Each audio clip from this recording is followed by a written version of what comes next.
I read this first research on near-death experiences. I'd always said, well, Jesus is probably a legend. God, who can know? There's no evidence. And then I read this and I'm like, oh my gosh, maybe this is evidence.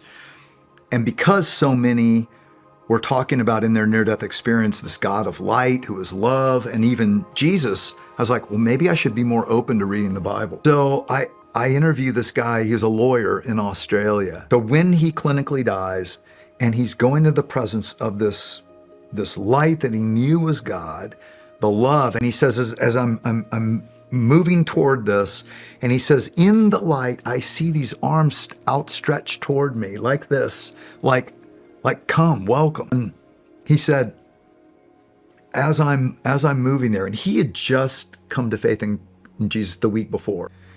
So he's moving toward this, and he said, and suddenly I start to be filled up. He said, when I met the light, when I touched the light, my soul touched the light.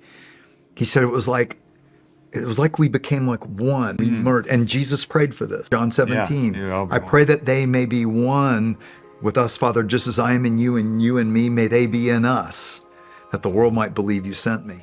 He said it was like that. And he said, I was being filled up with this love, but our word love doesn't even do justice. He used all these metaphors I can't even describe, but he said, I felt like I was going to explode. And I thought to myself, I'm going to explode. And he said, then it starts to subside. And he's like, wait a second. I didn't say that. I thought that. Did he hear my thoughts? And then he says, no, don't stop. Give me all you got. And and he hears a chuckle.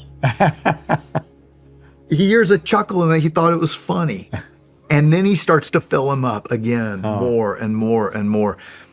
And he said, as he enters this light, he said, I knew who this was. He said, I didn't have to ask. Yeah. I knew. Didn't have a name tag. This was Jesus. He was the way, the truth, and the life. And the point is that God is the love we've always wanted. He is the relationship we were created for.